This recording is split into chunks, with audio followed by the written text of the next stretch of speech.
할렐루야. 오늘도 가정에서 영상 예배로 하나님께 예배하는 모든 분들 주님의 이름으로 축복합니다.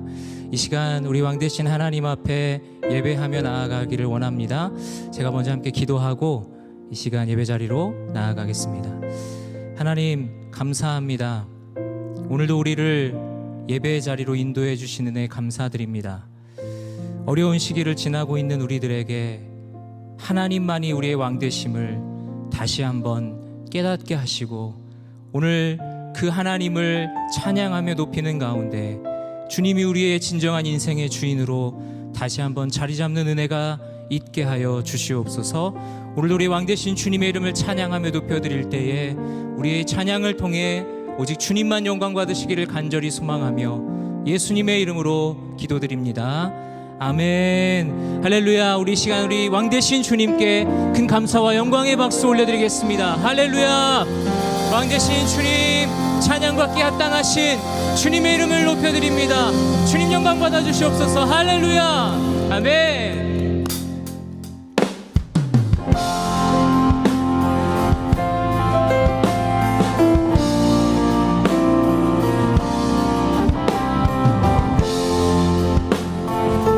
우리 왕 되신 주님의 이름을 함께 높여드립시다.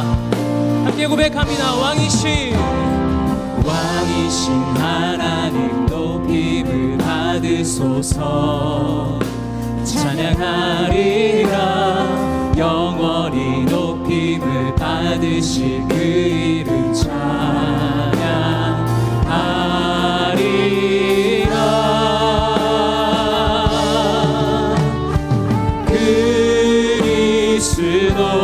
그리스도 진리로 다스리네. 기뻐하라 온 땅이여 찬양하라. 거룩하신 그 이름 높이리라. 아멘. 다시 한번 왕이신 하나님 높임을 받으소서. 주님만 찬양하리라. 아멘. 영원히 높임을 받으실 그 이름 찬양하리라. 그리스도 진리로 다스리네.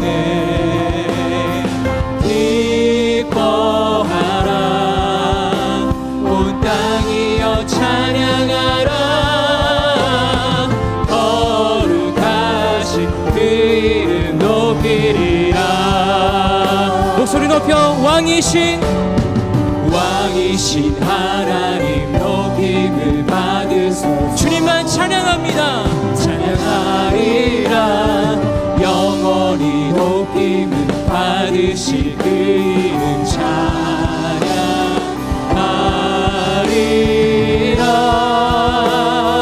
그리스도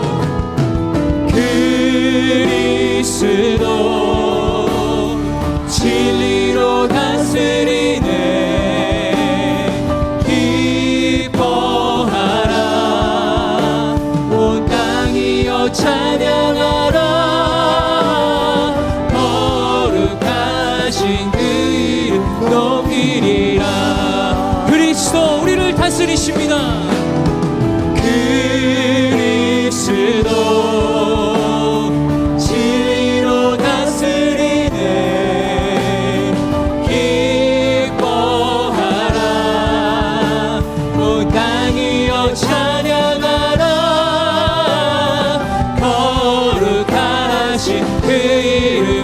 한 번 더 고백합시다. 그리스도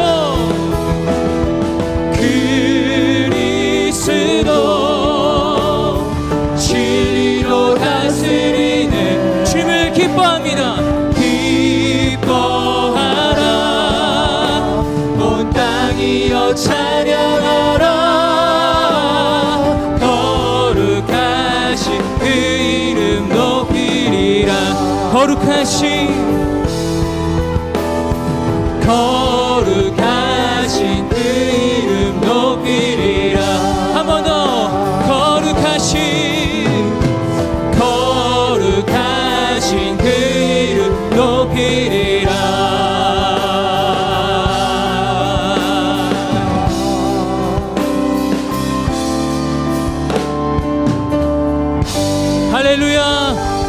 살아계신 주님, 진리로 우리를 다스리시는 그 주님의 이름을 찬양합니다. 할렐루야.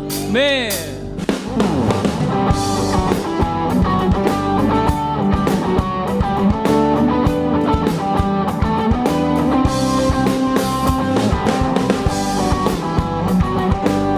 이 시간 우리의 마음 다해 주님의 이름만을 높여드립시다. 나는 주만 높이리. 결코 내 맘 변치 않네. 세상 모든 권세 모든 영광 십자가 앞에 다 버리고 나의 충성과 내 헌신 내 모든 소망 오직 예수. 나무에 달려 죽으신 그분께 오직 우리 주께 오직 우리 주께 내 믿음 소망 찬양 받기 합당한 분 또 오직 만왕의 왕께 엎드려 경배하며 모든 오직 우리 주께 오직 우리 주께 내 믿음 소망 찬양 받기 합당한 분 또 오직 만왕의 왕께 엎드려 경배하며 모두는 나를 지으시고 아버지 되시며 나를 구원하사 하늘의 상 주신 오직 우리 주님께 난 찬양하리. 아멘. 다시 한번 고백합시다. 나는 주만 높이리. 결코 내 맘 변치 않네.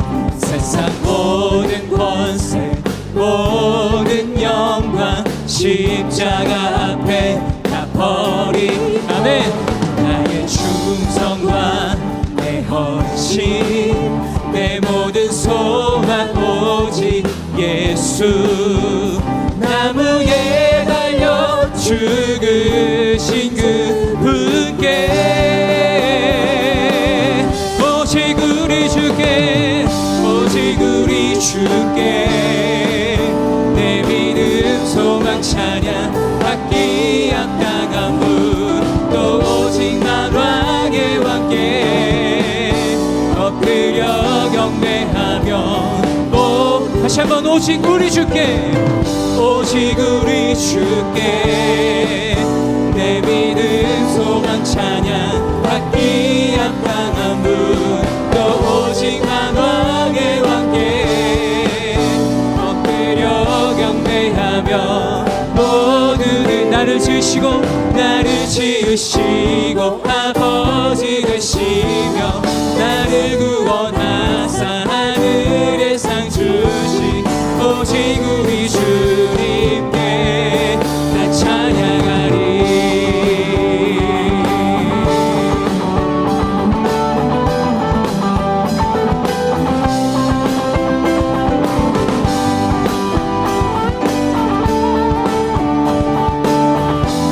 오직 우리 주님만을 찬양합니다. 오직 우리 주께 오직 우리 주께 오직 우리 주께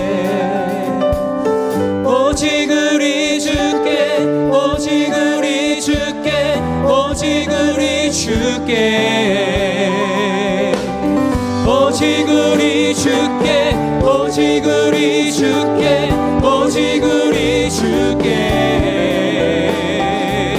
오직 우리 주께 오직 우리 주께 오직 우리 주 다시 한번 오직 우리 주께 오직 우리 주께 오직 우리 주께 오직 우리 마지막으로 한 번 더 오직 우리 주께 오직 우리 주께 오직 우리 주께 오직 우리 주께 나를 지으시고 아버지 되시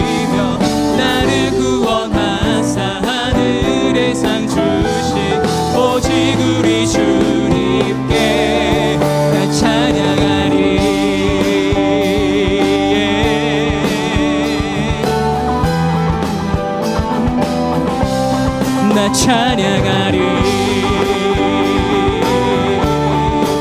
주님만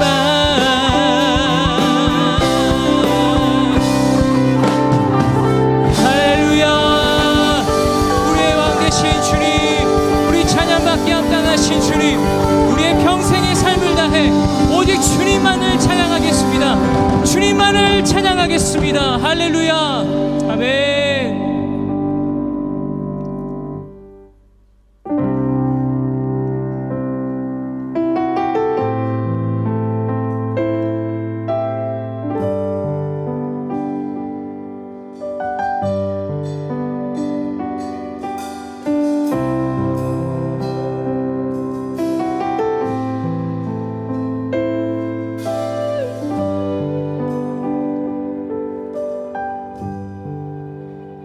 비길 수 없네. 하늘의 별을 놓은 분, 내 앞에 거센 파도 잠잠케 하시는 분, 비길 수 없네. 아침을 밝히시는 분, 이 땅의 소망은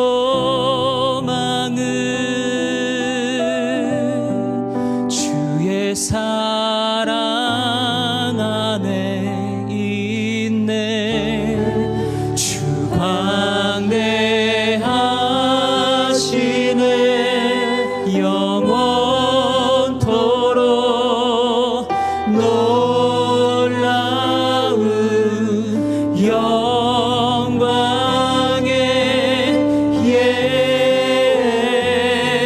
예수, 누구도 비교할 수 없는 그는 예수.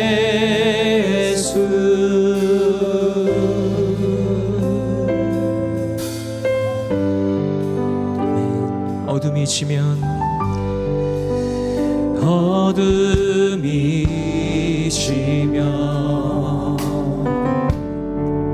기쁨의 노래 주시네. 아침이 오면 자녀된 우리 찬양. 주 광대하시네. 주 광대하시네. 영원토록 놀라운 영광의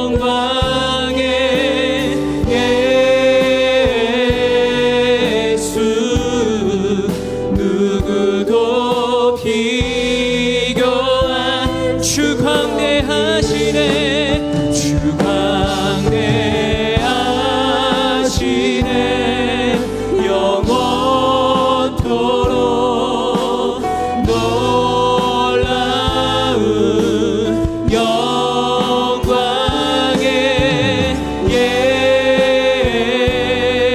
예수, 누구도 다시 한 번 우리 마음 다해 광대하신 주님의 이름을 높여드립니다. 주 광대하시네. 영원토록 놀라운 영광의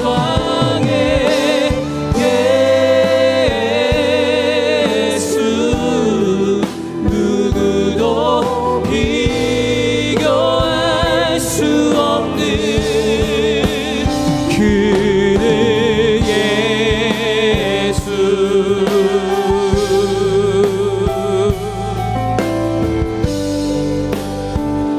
그는 예수. 그는 예수. 그는 예수.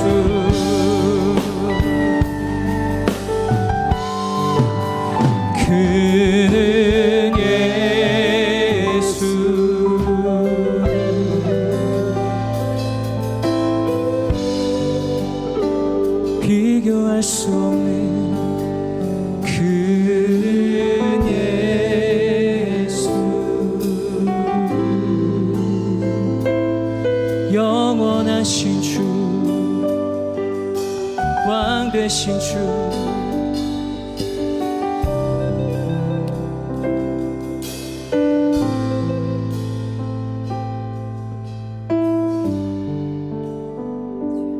그 무엇과도 비교할 수 없는 주님, 영원한 우리의 왕 되신 주님, 찬양받기 합당하신 주님께 우리 큰 감사와 영광의 박수 올려드리겠습니다. 할렐루야.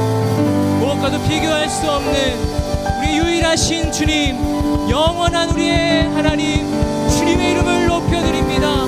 주님만 영광받아 주시옵소서. 할렐루야. 아멘.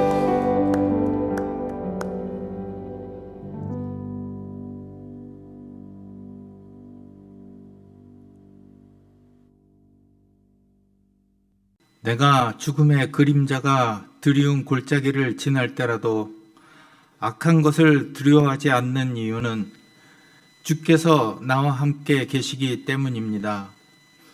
주의 지팡이와 막대기가 나를 지키시고 보호하십니다. 만물을 창조하시고 우리의 삶을 주관하시는 하나님 아버지, 죄와 허물로 사망의 골짜기에서 헤매일 때 독생자 예수 그리스도를 십자가에 내어주신 하나님 아버지의 한없는 사랑과 은혜를 감사드리오며 영광과 존귀, 찬양과 경배 올려드립니다. 인간들의 어리석음과 죄악으로 인해 일어난 코비드-19 사태가 온 인류를 혼돈과 두려움에 떨게 하고 있습니다. 인간의 능력으로는 이 어려움을 극복할 수 없음을 고백합니다. 저희 믿음의 자녀들은 하찮은 미물의 두려움을 느낄 것이 아니라 주님의 말씀에 순종치 못함을 더욱 두려워하며 오직 주님의 권능이 있는 말씀에만 의지하는 자들 되게 하여 주시옵소서. 그리하여 이 시간들이 괴롭고 힘든 시간이 아닌 하나님과의 관계가 회복되고 더욱 깊어지는 시간이 되게 하여 주시옵소서. 모든 성도들이 주님의 성전에 나와 교제하며 예배드리지 못하지만 각각의 처소에서 예배드리는 가정들에 성령님 친히 임하시어 어둡고 긴 터널을 지나는 각 영혼들에게 주님의 사랑과 은혜가 가득 차게 하옵소서. 이 시간 온 열방 선교에 힘쓰시는 선교사님들의 육신과 건강과 영적 승리를 위해 기도합니다. 어려운 순간에도 오직 복음만이 진리임을 선포하는 자 되게 하여 주시고 그들의 가정을 지켜주시옵소서. 오늘 주님의 말씀 선포하시는 이정엽 담임 목사님께 성령님 임하시어 선포되어지는 말씀이 저희의 갈급한 심령 충만하게 하는 역사 있게 하옵시고 이 모든 말씀 살아 역사하시는 주 예수 그리스도 이름으로 기도드리옵나이다. 아멘.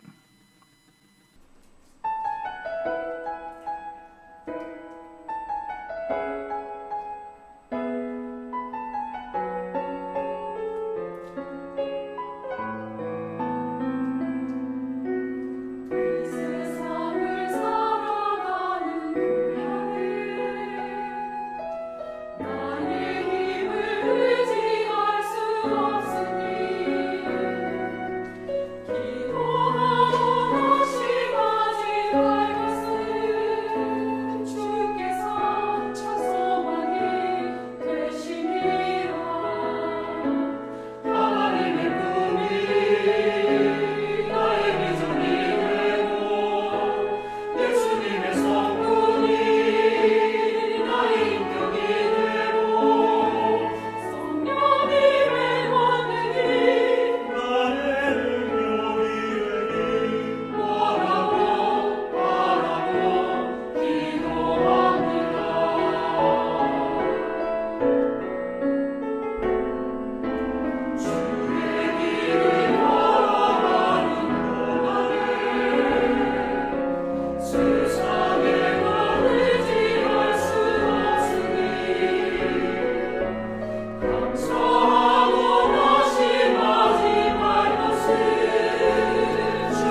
할렐루야.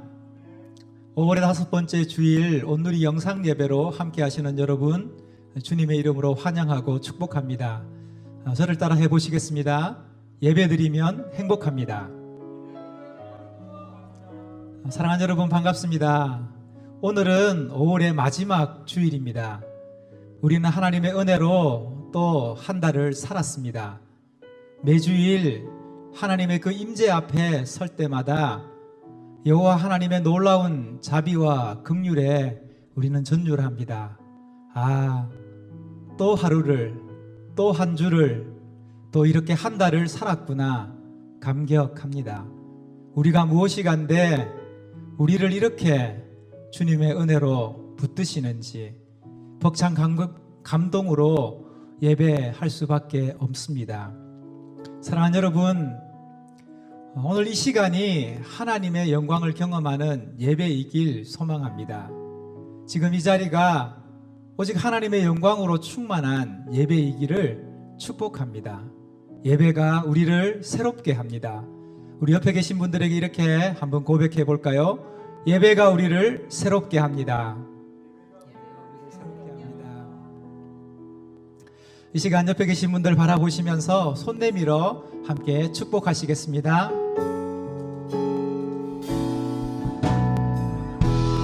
은혜의 주님이 당신을 축복하고 사랑의 주님이 함께 하시네. 은혜의 주님이 당신을 축복하고 사랑의 주님이 함께 하시. 우리 가슴에 손을 얹고 은혜의 주님이 내 삶을 축복합니다. 은혜의 주님이 내 삶을 축복하고 사랑의 주님이 함께 하시네. 은혜의 주님이 내 삶을 축복하고 사랑의 주님이 함께 하시네. 우리 서로에게 축복의 박수하기 원합니다. 할렐루야. 교회에서 알리는 말씀 드리겠습니다. 주보를 참고해 주시면 감사하겠습니다. 먼저 코비드-19 관련 공지입니다. 지난주 중에 캘리포니아 주지사와 LA 시장의 교회 예배 재개에 관한 지침이 있었으나 우리 교회 당회에서는 성도들의 안전을 최우선 순위에 두고 현 단계를 유지하며 추후 사항을 지켜보기로 의견을 모았습니다. 현재는 7월 중 예배 재개를 위해 준비하고 있습니다. LAOC 제2기 장로 사관학교 봄학기가 5월 2일에 시작되어 10주간 온라인으로 진행되고 있습니다. 훈련 중이신 피택 장로님 두 가정을 위해서 기도 부탁드립니다. 다음 주 비전헌금은 지역사회 저소득 가정을 위한 물품 지원을 위해서 드리게 됩니다. 코로나 바이러스로 인한 갑작스러운 경제 위기와 실업 사태에 저음하여 교회 주변의 저소득층 이웃에게 도움과 격려가 될 수 있는 박스를 마련하여 함께 나눔으로 그리스도의 사랑을 실천하고자 합니다. 아울러 물품으로 섬기시기 원하시는 분들께서는 카톡으로 전달되는 물품 리스트를 참고하여 주시기 바랍니다. 보다 자세한 문의는 김상훈 전도사님께 부탁드리겠습니다. 지역선교 유두고팀에서 코비드-19 자가격리 기간 중 건강관리를 위해 마련한 줌 세미나 확진자 예방 홈트레이닝 두 번째 시간이 시작되었습니다. 근육량을 늘려 면역력을 높이는 기초체력 운동 프로그램으로 누구나 신청 가능하며 참가비는 없습니다. 기간은 5월 26일부터 6월 19일까지 매주 화요일과 금요일 오후 5시에 진행합니다. 강사로 전 아이스하키 국가대표 박영배 전문 PT님 수고해 주시고요. 신청은 유두고닷컴에서 해주시면 됩니다. 자세한 문의는 유수훈 팀장님께 도움받으실 수 있습니다. 교인 동정입니다. 출산 소식인데요. 김동민, 이미연 가정에서 지난 수요일 셋째 아들 세열이가 태어났습니다. 축하드립니다. 오늘 함께 보실 말씀은 신명기 26장 12절부터 19절까지 말씀인데요. 여러분 말씀 들으신 후에 담임 목사님 나오셔서 기쁘게 드리고 온전히 나눕시다 라는 제목으로 말씀 전해 주시겠습니다.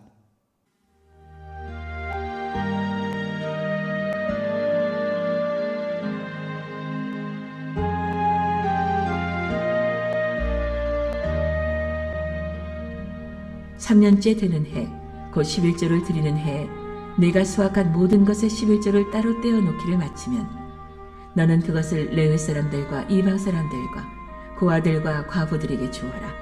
그러면 그들이 내 성에서 배불리 먹을 수 있을 것이다. 내 하나님 여호와께 말씀드려라. 내가 내 집에서 거룩한 몫을 가져다가 주께서 내게 명령하신 모든 것에 따라 레위 사람들과 이방 사람들과 고아들과 과부들에게 주었습니다. 내가 주의 명령을 제쳐둔 적이 없고 그 가운데 어느 것도 잊은 적이 없습니다. 내가 애곡하는 동안 거룩한 몫에서 떼어 먹은 적이 없고 부정한 때 그 가운데 어느 것도 쓰지 않았으며 그 가운데 어느 것도 죽은 사람에게 바치지 않았습니다. 나는 내 하나님 여호와께 순종했습니다. 내가 주께서 내게 명하신 모든 것을 따라했습니다. 하늘에서 주께서 계시는 거룩한 곳에서 내려다보시고 주의 백성 이스라엘과 주께서 우리 조상들에게 맹세로 약속하신 대로 우리에게 주신 그 땅, 곧 젖과 꿀이 흐르는 땅을 축복해 주십시오. 내 하나님 여호와께서 오늘 내게 이 규례와 법도를 따르라고 명령하신다. 삼가 내 온 마음과 내 온 영혼을 다해 그것을 지켜 행하여라. 너는 오늘 오직 여호와만이 내 하나님이심을 인정하고 그분의 길을 걷고 그분의 규례와 명령과 법도를 지키며 그 음성을 들었다. 여호와께서도 내게 약속하셨던 대로 오늘 너를 그분께 속한 소중한 백성으로 인정하셨으니 너는 그분의 모든 계명들을 지켜야 할 것이다. 그분은 그분이 만드신 모든 민족들 가운데서 너를 칭찬과 명성과 영광으로 높이시고 그분이 약속하신 대로 내가 내 하나님 여호와께 거룩한 백성이 되게 하실 것이다.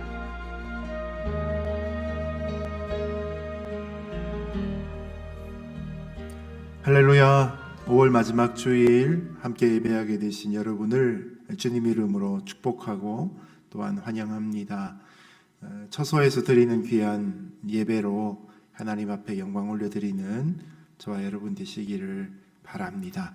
우리 옆에 계신 가족들에게 또 이렇게 인사하면 좋겠습니다. 설교 제목으로 인사하겠습니다. 기쁘게 드리고 온전히 나눕시다. 기쁘게 드리고 온전히 나눕시다. 아멘. 자, 이제 신명기 26장이 오늘 끝이 나는데요. 지금 이스라엘 백성들은 여리고 앞 모압 평지에서 마치 대학 신입생들처럼 오리엔테이션을 받고 있습니다. 이제 요단강을 건너 들어가 살게 될 가나안 땅에서 어떤 삶을 살아야 될지 모세를 통해 하나님이 오리엔테이션을 주고 계신 것이죠.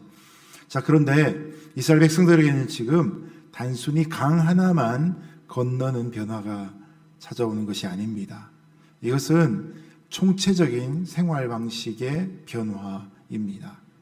왜냐하면 지금까지 이들은 매일 똑같은 광야를 살아오면서 유목 생활처럼 하루하루를 생각하며 살았으면 되었습니다. 그러나 이제는 가나안 땅에서 하나님이 허락하신 땅을 갖고 정착하고 집을 짓고 밭과 과수원을 경작하면서 하루나 일주일이 아니라 1년을 주기로 생활을 준비해야 되었기 때문입니다. 여러분, 광야에서의 경제 생활은 모두가 다 공평한 사회였습니다. 누구나 아침이 되면 광주리 들고 나가서 자기가 원하는 만큼 만나를 담아오면 되었습니다. 그러나 이제는 허락받은 땅 안에서 개인의 능력이나 성실성, 땅의 넓이나 아니면 토양, 토질에 따라서 소득이 달라지기 시작합니다. 게으르거나 아니면 농사에 지을 작물을 잘못 선택한 사람들 중에는 가난해지는 사람들도 생길 것입니다. 그 때문에 땅을 팔고 이제 땅을 많이 산 사람들 중에 부자가 되는 땅 부자의 시대가 열리기도 했던 것이죠. 같은 이스라엘 백성이지만 빈부의 차이가 나고 사유재산 제도가 시작되고 있는 이 시대에 이스라엘 백성들은 어떻게 살아야 그곳에서 하나님 나라를 구현할 수 있을까? 바로 이것을 위해 하나님이 오늘 오리엔테이션을 하고 계신 것이죠. 땅의 문제처럼 오늘 이 시대를 살아가는 우리에게도 하나님께 허락받은 우리만의 시간과 건강과 또 인간관계와 재능과 재정들의 요소들이 있습니다. 저는 하나님께서 우리 모두에게 이런 것들의 총합은 똑같이 주셨다고 믿습니다. 그러나 그 세부적인 내용을 들어갈 때 어떤 사람에게는 건강이 많고 어떤 사람에게는 시간이 많고 어떤 사람에게는 재물이 많고 어떤 사람에게는 학문이 많은 서로 다양한 특질들이 나올 수 있을 것 같습니다. 자, 이런 속에서 우리가 서로를 어떻게 대하며 하나님 앞에 올바른 사회를 만들 것인가? 여기에 가장 대표적인 것이 바로 재정의 문제인 것 같습니다.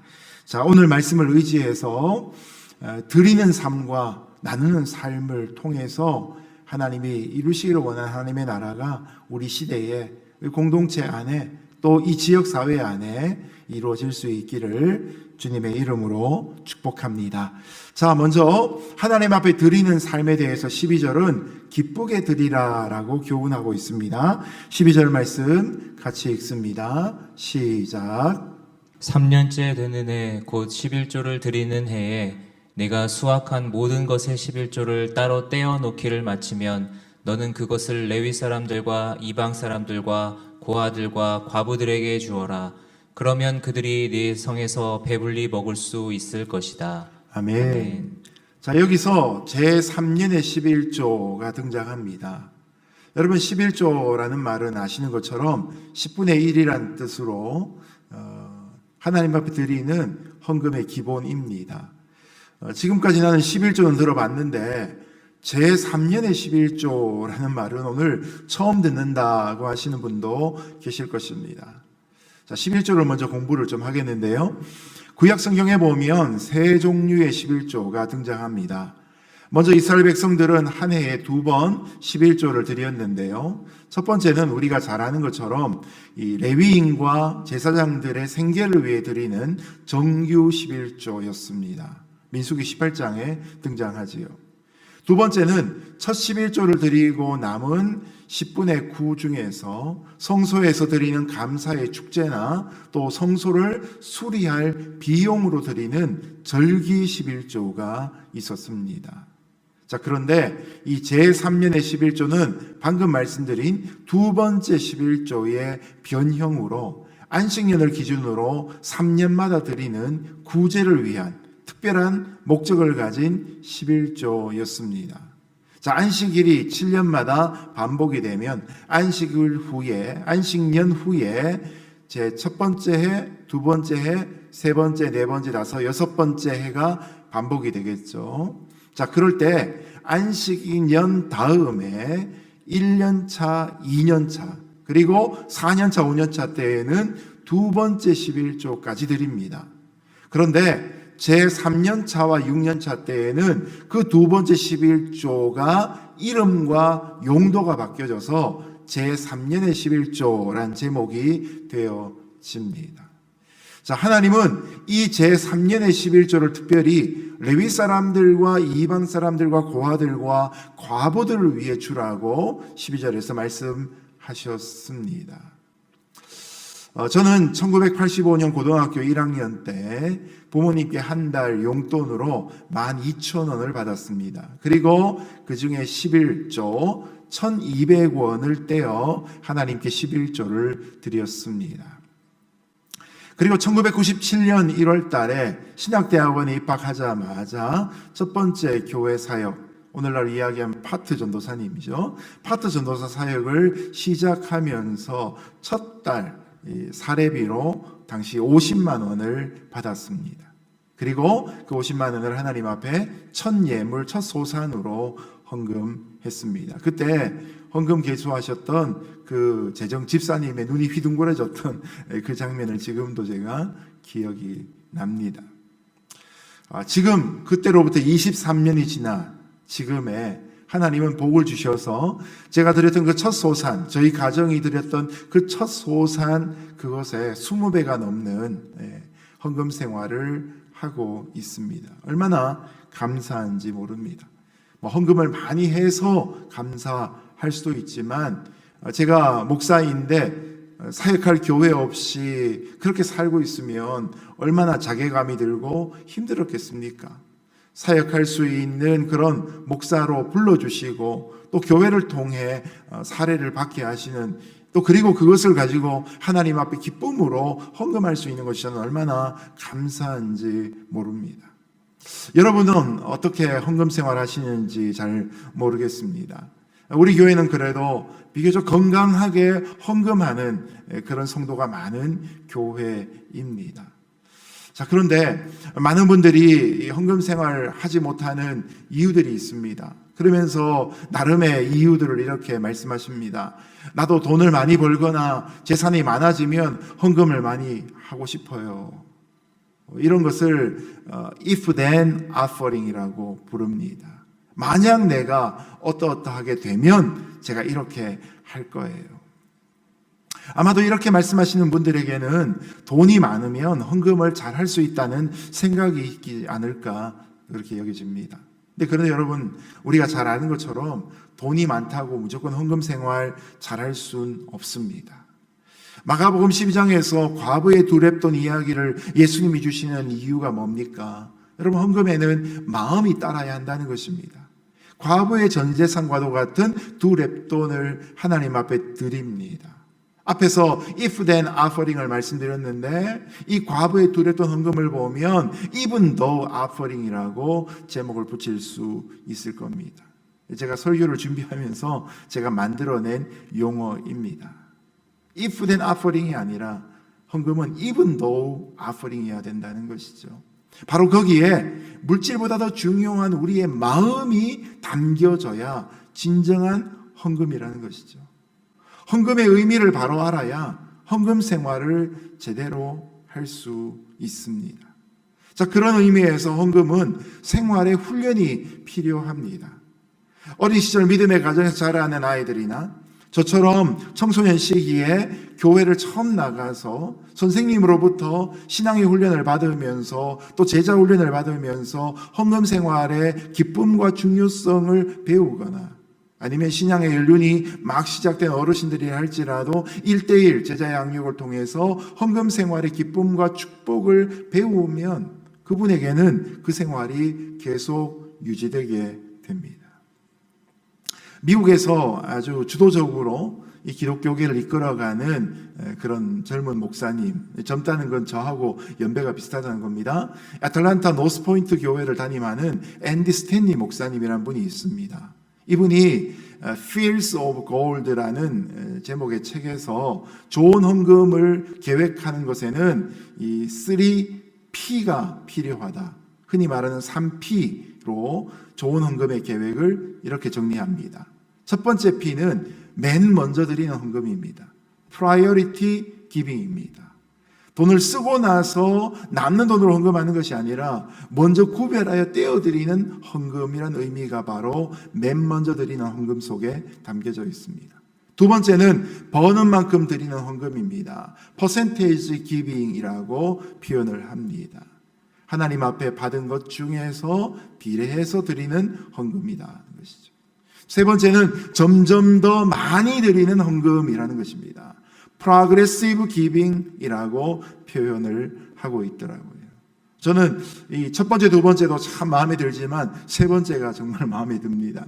우리 교회에 있는 성도, 교우들의 신앙생활 속에 하나님 앞에 점점 더 많이 헌금을 드릴 수 있는 그 풍성함이 있기를 주님 이름으로 축복합니다. 근데 여러분, 이것은 그냥 되는 것이 아니라 하나님 앞에 드리는 삶이 훈련되어질 때 받는 결과적인 축복이 되는 것이죠. 헌금 생활을 하기 어려워하는 그런 분들이 단순히 수입이 많아지면 헌금을 할 수 있겠다, 헌금을 많이 하겠다 생각하는 것은 여러분 if then인데, 근데 실제로는 잘 작동하지 않습니다. 왜냐하면 수입이 많아지면 그동안 억눌려져 왔던 다른 욕망들도 함께 일어나는 것입니다. 가난한 때에는 씀씀이를 절제하며 살아왔는데 좀 풍족해지기 시작하면 다른 씀씀이도 커지기 때문인 것이죠. 없을 때에는 못 사던 그런 물건들이 갑자기 보이기 시작하고, 가난할 때에는 못 해봤던 일들을 갑자기 하고 싶은 생각이 막 일어나지 않겠습니까? 또 가난한 시절을 기억하는 분들은 나중에 어떤 때를 대비해서 재정을 비축해 놓아야 한다라는 그런 생각이 들 수도 있습니다. 하나님의 헌금의 원리는 똑같은 11조의 기준인데, 돈으로 환산하자면 1불에 10센트, 10불이면 1불씩 헌금하는 비율은 동일하지만, 그러나 우리에게 헌금하는 액수가 점점점 커져서 수백 불, 수천 불이 되게 되면 왠지 체크에 액수를 적고 서명을 할 때마다 염려가 우리의 마음을 사로잡곤 한다는 것입니다. 그러면서 우리의 마음속에 떠오르는 질문이 이런 것들이 가능합니다. 다른 이에 이 돈이 혹시 필요하게 되지 않을까? 이렇게 많은 헌금을 하는 사람들이 나 말고 또 있을까? 여러분, 놀라운 것은 참으로 기쁨으로 헌금하는 분들이 우리 주변에 의외로 많다는 것이죠. 그리고 선순환의 원리가 그런 분들의 삶에 넘치는 경우를 우리가 너무나 많이 본다는 것이죠. 저는 오랫동안 이 헌금의 기쁨을 누리지 못하는 분들을 보면서 문제가 그 개인이 갖고 있는 욕망 내지는 탐욕이라고 생각했었습니다. 그런데 미국에 와서 유학생 시절을 보내고 또 이민교회 섬기는 성도들 가까이서 지켜보다 보니까 제가 갖던 그 생각이 잘못된 것임을 알게 되었습니다. 적어도 이 이민사회를 살아가고 있는 우리의 마음속에는 탐욕이 아니라 두려움이 우리 마음 안에 있는 헌금의 기쁨을 빼앗아가는 것이 아닐까, 요즘은 그렇게 생각합니다.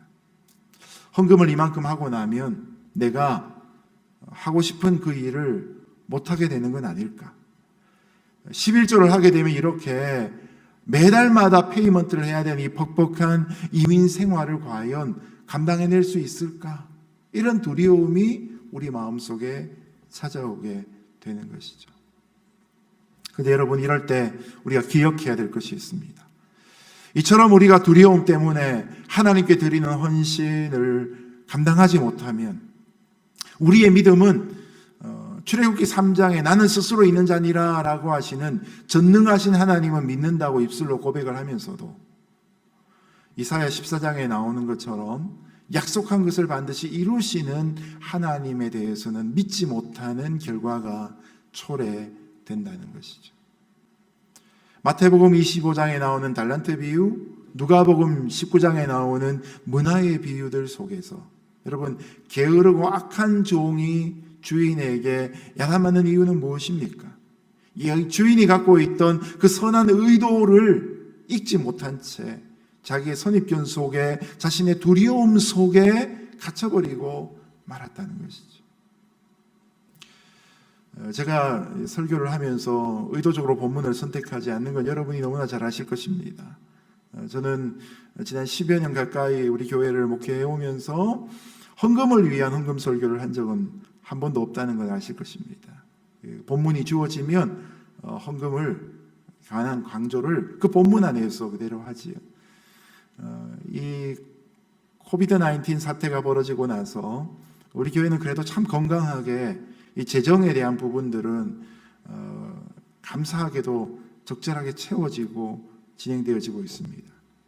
제 아내가 저에게 그 이유를 이렇게 말하더라고요. 거봐, 당신이 평소에 헌금 생활에 대해서 강조를 안 하니까 성도들이 기본 실력으로 이렇게 하는 거 아닐까. 네. 여러분 이해하시겠습니까? 네. 그만큼 우리 성도들이 수준이 있다는 것이죠. 네. 어려운 때일수록 더욱더 교회를 생각하고 또 하나님 앞에 마땅히 드려야 될 것들을 먼저 드리는 교인들의 모습, 일주일에도 몇 건이나 그렇게 봉투에 정성스러운 글씨로 헌금을 체크를 써서 보내는 분들, 또 온라인으로 또 그렇게 헌금을 이체하면서 거기에 간절한 기도의 제목들을 또 적어 보내시는 분들, 매주마다 저는 우리 교인들의 헌금을 보고 참으로 놀라고 참으로 감사한 것이죠. 여러분, 헌금은 하나님 앞에 하는 것입니다. 제가 아무리 유리한 말로 헌금의 이 축복에 대해서 강조를 한다고 한들 여러분을 물가로 이끌고 갈 수 있더라도 물을 먹이지는 못할 거라고 저는 생각합니다. 성경이 말하는 원리대로 우리가 돌아가 재정에 대한 청지기로 살아가는 삶, 이것은 하나님 우리를 위해 갖고 계신 놀랍고 탁월한 계획입니다. 오늘 11조만 해도 부담스러워 하실 수 있는 분들에게 이 제3년의 11조, 10의 1조가 아니라 10의 2조라는 이 기준까지 들려드리게 되어서 놀랍지 않을까 싶습니다. 근데 여러분, 우리의 신앙생활에 대한 하나님의 기대는 하나님께 드리는 11조뿐만 아니라 이웃과 또한 성도들을 돌보는 일들을 위한 10의 2조까지 감당하는 이 수준까지 기대하고 계신다는 것입니다.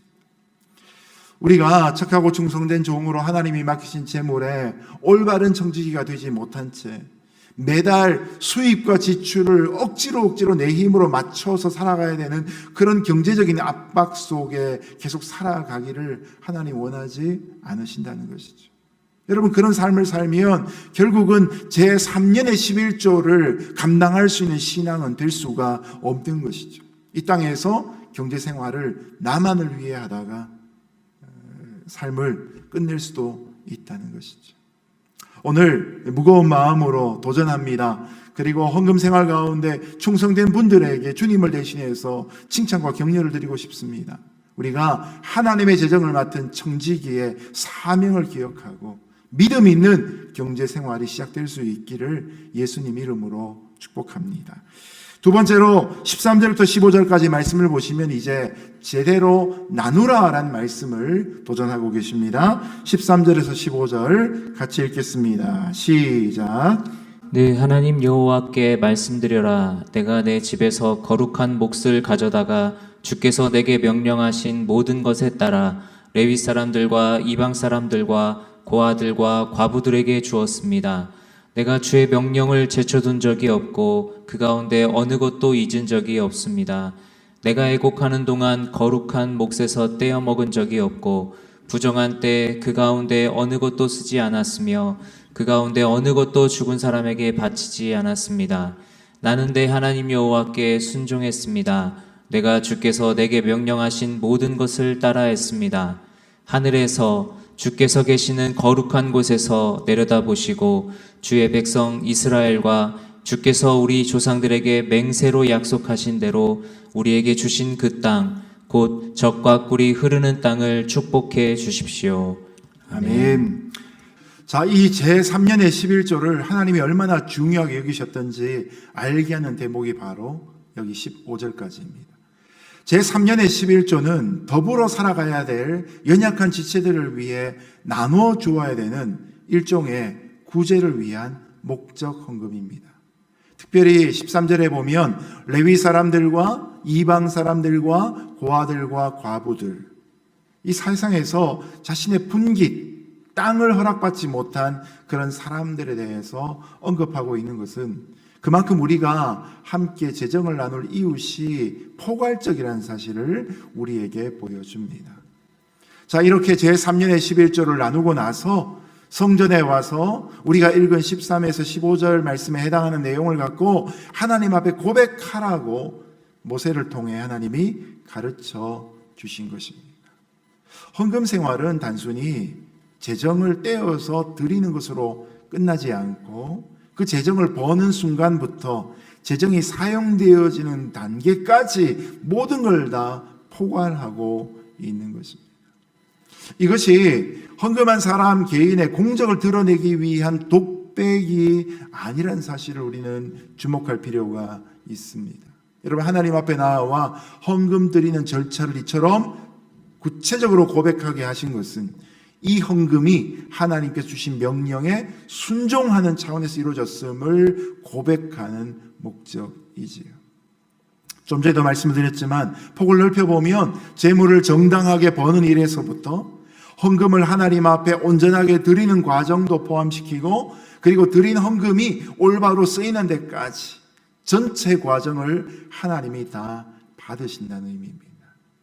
헌금의 기준을 11조, 주일 헌금, 포괄해서 이야기하자면 그렇게 드렸던 것뿐만 아니라 남은 것 또한 어떻게 쓰느냐도 하나님 앞에서의 중요한 재정생활, 재정신앙이 되는 것이죠. 신앙생활에서 가장 큰 오해는 하나님께 첫 열매를 드렸거나 11조를 드렸으니 나머지는 내 마음대로 써도 좋겠다라는 그런 생각들입니다. 하지만 하나님은 내게 주신 것을 누리되 내 멋대로 내 기쁨을 위해서만 또 탐욕을 위해서 쌓아두어서 쓰지 말고 관대하게 나누어 주라는 의미로 바로 이 제3년의 11조를 제도로 주셨던 것입니다. 여러분, 이 제3년의 11조를 쓸 때 가장 중요한 게 뭡니까? 용도 변경시키면 안 된다는 것입니다. 이것은 목적 헌금이기 때문에 이미 그 용처가 결정되어 있다는 것이죠. 그래서 주머니 돈이 쌈짓돈이라고 급하다고 해서 초상을 치르다가 문상 온 사람 대접해야 되는데 대접할 만한 돈이 없으니까 헌금하려고 빼놓은 돈에서 좀 빼가지고 그 사람 대접하는 거, 이 말씀이 구체적으로 나오죠. 그러면 안 된다라는 것이죠. 원래 드리라고 했던 그 일에 써야 한다는 것이죠. 개인도 이런 용도 변경을 시켜서는 안 되지만 교회도 마찬가지입니다. 선교를 목적으로 드려진 헌금이다, 구제를 위해 드려진 헌금을 갖고서 그 목적대로 써야 합니다. 근데 재정이 좀 넘치다 보면 그 돈으로 많은 걸 하고 싶은 욕구가 생기지 않겠습니까? 선교 헌금이 많이 남는데 우리 담임 목사님 승용차 한 대 새로 뽑아드리면 안 될까? 이런 절대로 안 되는 일입니다. 그 담임 목사 망가뜨리는 일 중에 한 가지가 되겠죠. 교회에서 헌금을 누가 얼마를 하느냐의 문제보다 더 중요한 것은 교회가 그 헌금을 어떻게 사용하는가 하는 것이죠. 하나님의 영광을 위해, 이웃을 섬기기 위해. 이것이 바로 우리가 재정을 써야 될 중요한 목적 중에 한 가지입니다.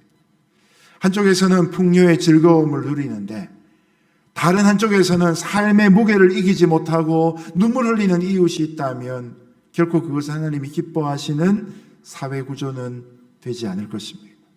그럴 때 여유 있는 자들이 가난한 자들을 돕는 것은 당연한 의무이고, 내가 비록 가난하다 할지라도 내가 갖고 있는 것의 일부를 떼어서 마땅한 의무로 하나님께 드릴 때 내가 아닌 또 다른 가난한 자들의 삶이 유지될 수 있다는 것이 바로 성경이 우리에게 가르치시는 가장 중요한 사회 보장 제도인 것입니다.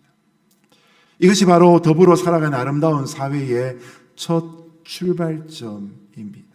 오늘 광고에도 나갔지만 6월 달에 비전 헌금은 이 지역에 있는 가난한 분들을 돕고자 합니다. 여러분, 코비드-19 사태가 벌어지고 나서 우리가 처음으로 중국에 있는 온누리 비전 교회들의 어려운 형편을 위해서 헌금을 했지요. 그 다음에는 또 이 인근에 있는 지역 교회를 또 돕기 위해 비전 헌금을 했습니다. 그리고 5월 달에는 또 우리 교회 안에 있는 교우들을 돕기 위해 비전 헌금을 했습니다. 점점점 액수가 커져가는 것이 얼마나 감사한지 모릅니다. 그리고 6월 달에는 이제 또 한 걸음 더 나아가서 우리 교회가 위치한 이 지역에서 우리와 인종이 좀 다르지만 또 힘들게 살아가는 분들을 위해서 헌금을 하기 당회가 결정을 했습니다. 물론 코비드 사태 자체는 우리에게 힘겹고 답답하고 어렵게 느껴지지만 교회 입장에서 오히려 이렇게 섬길 수 있는 기회가 되어서 미셔널 처치의 존재 목적을 연습하고 훈련할 수 있어서 얼마나 좋은지 모릅니다. 바라기는 성도 개인들도 이 제3년의 11조의 정신을 지켜서 선한 일들을 감당할 수 있기를 예수님의 이름으로 부탁합니다. 더 나아가서 우리 교회가 함께 이런 일들을 계획하고 효율적으로 귀한 사명 감당할 수 있는 역할을 하면 좋겠습니다. 여러분, 기억하십시오. 약자들을 위한 구제는 물론 정부의 몫이지만 하나님이 교회에게 주신 선택사항이 아니라 의무사항입니다.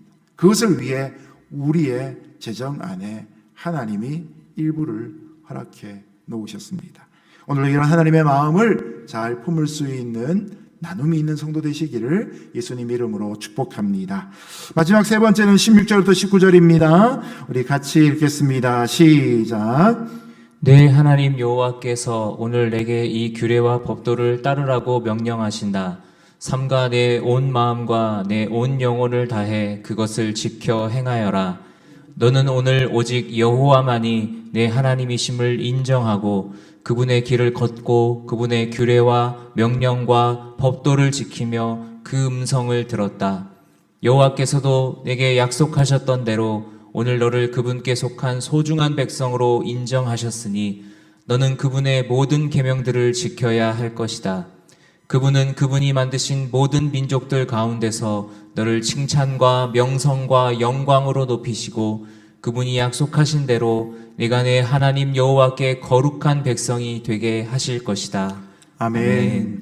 모세는 신명기 5장부터 26장까지 이 긴 신명기의 두 번째 설교를 마무리하면서 우리가 방금 읽은 16절에서 19절까지 해서 다시 한번 하나님께 복받는 원리를 강조하고 있습니다. 이스라엘 백성은 앞선 이 예물뿐만 아니라 모든 삶의 영역에서 하나님 주신 명령을 마음을 다해 따르고 지켜야 합니다. 아마 그 중에 가장 현실적이고 가장 대표적인 것이 예물이기 때문에 신명기 26장에서 중점적으로 다루는 것 같습니다. 하나님은 곧 가나안 땅에 들어갈 이스라엘 백성들에게 그동안 모세를 통해 주신 많은 규례와 법도를 따르라고 강조하고 계십니다. 중요한 포인트는 바로 따르는 것에 있습니다. 야고보 1장 22절에 너희는 도를 행하는 자가 되고 듣기만 하여 자신을 속이는 자가 되지 말라라고 말씀하신 것처럼 율법의 목적은 순종이고 실천입니다. 단순히 알고만 있으라고 주신 것이 아니죠. 행동하는 삶, 말씀을 지켜 행하는 삶을 위해 하나님의 율법을 주셨습니다. 그것에 대한 우리의 반응은 바로 순종입니다. 잘못 오해를 하면 이 순종이란 단어를 굴종이란 단어와 착각하는 분들이 계십니다. 의지가 없고 나약한 것처럼 이 순종이라는 단어가 때로는 쓰입니다. 당신 너무 순종적이야. 이 말 속에 담겨진 의미는 굴종의 의미가 많다는 것이죠. 그런데 여러분, 원래 순종의 의미를 더 구체적으로 보여주는 개념은 사실은 청종이라는 단어입니다. 들을 청자, 따를 종자인 것이죠. 영어로 표현하면 listen and obey입니다. 듣고 따라가는 것입니다. 하나님이 이르시는 대로 잘 듣고 하나님이 원하시는 바로 그것을 행하는 삶이 청종의 삶, 순종의 삶입니다. 이집트에서 노예로 살던 그때에 채찍질하는 그 매가 무서워서 복종했던 그런 굴종이 아니라 우리에게 선하고 귀한 말씀을 주시는 하나님의 음성을 듣다 보면 나도 모르게 고개가 끄덕여지고 하나님 주신 그 영원한 규례와 함께 살만한 공동체를 세우고자 하는 그런 열망이 막 솟구쳐 오르는 것, 이것이 바로 말씀 앞에 있는 청종의 태도가 되는 것이죠. 하나님께 드리고자 하는 마음이 없다면 핑계를 대고 순종을 미루고 하나님 앞에 드리는 온전한 헌신이 없도록 자신을 합리화할 것입니다. 여러분, 아무리 시대가 현대화되어진다 할지라도 하나님은 창조주이시고 구속주가 되시고 우리는 그분의 백성이라는 이 신분은 영원히 바뀔 수가 없는 것이죠. 그렇기 때문에 우리는 언제나 하나님의 메시지에 귀를 기울여야 하는 것입니다. 그럴 때 세상 모든 사람 가운데 하나님은 그 자기 백성을 칭찬과 명예와 영광이 뛰어나게 하는 백성으로 삼아 주신다고 약속하십니다. 하나님의 보배로운 백성 곧 거룩한 백성으로 우리를 삼아 주신다는 것이죠. 출애굽기 19장 5절 6절의 말씀을 같이 한번 읽어볼까요? 시작. 세계가 다 내게 속하였나니 너희가 내 말을 잘 듣고 내 언약을 지키면 너희는 모든 민족 중에서 내 소유가 되겠고 너희가 내게 대하여 제사장 나라가 되며 거룩한 백성이 되리라. 너는 이 말을 이스라엘 자손에게 전할지니라. 아멘. 여러분, 이 말씀은 광야에 나온 이스라엘 백성들, 그 출애굽한 이스라엘 백성들에게 주신 약속일 뿐만 아니라 오늘 이 시대를 살아가는 하나님의 소중한 백성된 저와 여러분에게도 주신 메시지입니다. 죄의 자녀, 진노의 자녀로 살았던 우리가 이제 하나님의 소유된 백성으로 거듭났을 때 동일하게 요구되어지는 신앙생활의 기준이자 수준이 되는 것이죠. 우리는 이 땅에서 축복을 많이 받은 결과로 하나님의 백성이 되는 게 아닙니다. 여러분, 우리가 하나님의 백성이 된 것 자체가 그것이 바로 복입니다. 여러분, 우리가 바로 축복의 근원입니다. 말씀을 따라 살아가면 이 땅에 흘려보낼 복이 우리를 통해 흘러가게 되어지는 것이죠. 우리가 이런 하나님의 말씀을 듣고 지킬 때 하나님의 백성으로 걸맞는 삶과 은혜와 복을 누리게 될 것입니다. 오늘도 이런 구원의 하나님과 풍요로움을 허락하시는 하나님을 인정하며 살아갈 수 있는 저와 여러분 되시기를 예수님 이름으로 축복합니다. 이제 말씀을 맺겠습니다. 이 신앙생활에는 세 가지의 영역이 있습니다. 먼저는 하나님께 받은 누림이 있습니다. 하나님께 받아야 누릴 수 있죠. 두 번째는 하나님께 드림이 있습니다. 받은 것 중에 일부를 떼어 하나님 앞에 돌려드릴 때 하나님은 그 전부를 받은 것처럼 여기십니다. 그리고 오늘 세 번째 제3년의 11조를 통해서 가르치시는 것은 바로 이웃과의 나눔입니다. 여러분, 누림, 드림, 나눔, 이 순서대로 되어야 건강한 신앙입니다. 하나님께 받은 것이 많았는데 이웃을 향해 나누지 못하는 것은 바로 두려움 때문입니다. 그 두려움 때문에 하나님 앞에 드리지 못하고 나누지 못하는 인생이 되어버리는 것이죠. 바라기는 받은 것을 드리고 또한 나누라고 하신 이 계명을 잘 지키는 순종하는 주의 백성으로 사시기를 예수님 이름으로 축복합니다. 함께 기도하겠습니다. 고맙고 감사하신 하나님 아버지, 힘들고 어렵고 복잡다단한 세상 속에서 오늘도 우리가 하나님으로 인하여 살게 하신 것을 인해 감사를 드립니다. 내가 받은 것을, 그 복을 세어보게 하시고 우리가 복 그 자체인 것을 깨닫게 하시고 이 복을 주신 이유는 나누기 위한 목적인 것을 깨닫고 하나님 앞에 받은 그 복과 은혜를 드리고 나누는 삶 살게 하여 주옵소서. 로스앤젤레스 오늘의 교회가 여기 있음으로 인해 이 지역이 복을 받는 역사가 있게 하여 주시고 우리 성도 한 사람 한 사람이 살아가는 그 삶의 자리에서 그로 인하여 그 지경이 복받는 역사 있게 하여 주옵소서. 예수님 이름으로 기도드렸습니다. 아멘.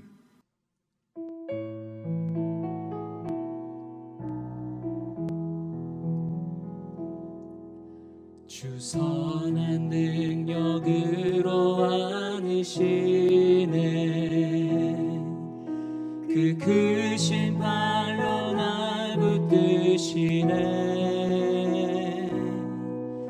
절망 속에도 흔들리지 않고 사랑하는 주 얼굴 구하리. 이전의 괴로움 날 애워싸고 고난의 길을 걷는다 해도 주님께 모두 맡긴 우리 영혼 끝내 승리의 날을 맞으리. 선한 능력으로 일어서리. 주만 의지하리 믿음으로. 우리 고대 안에 주 오시구나. 영광의 새 날을 맞이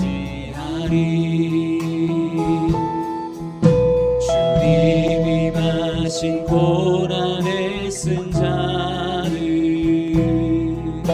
우리도 감사하며 받으리.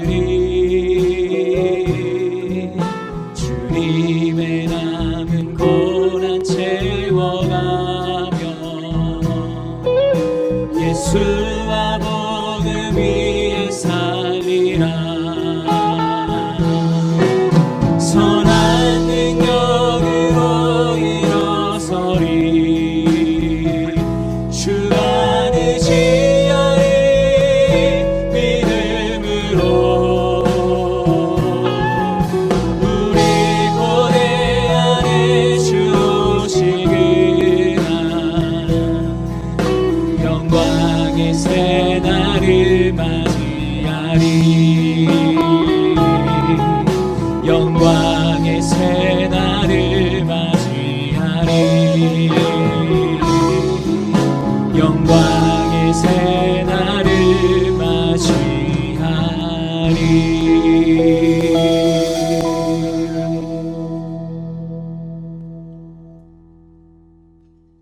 함께 기도하겠습니다. 거룩하신 하나님, 예배드림이 기쁨되게 하여 주시고 비록 흩어져 가정에서 처소에서 예배드리나 우리의 예배는 영과 진리를 드리는 예배되게 하시니 감사합니다. 또 살아가야 될 한 주를 주님 앞에 올려드립니다. 주인 되어 주셔서 이끌어 주시고 날마다 새롭게 하여 주옵소서.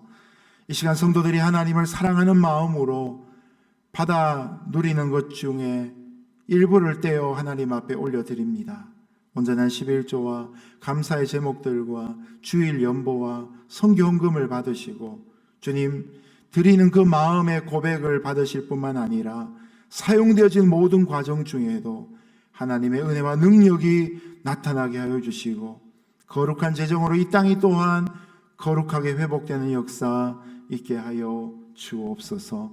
오늘도 신분과 재정과 건강과 진로와 자녀와 결혼의 모든 인생 문제 가운데 씨름하고 있는 성도들을 주님이 도우시고 하나님의 영광으로 그 삶의 빛이 비춰지게 하여 주옵소서. 이제는 우리 주 예수 그리스도의 거룩하신 은혜와 하나님 아버지의 놀라우신 사랑하심과 성령 하나님의 교통 위로 충만하심의 역사가 오늘도 하나님을 신실하게 의지하며 이 땅 가운데 재정과 재능과 시간과 건강의 청지기로 살아가기를 결단하는 여기 있는 모든 주의 백성들 머리 위에와 세계열방 선교지 위에 북녘 땅 동포 위에 우리의 조국 대한민국과 이 땅 미국 위에 영원히 함께 하시기를 간절히 축원하옵나이다. 아멘.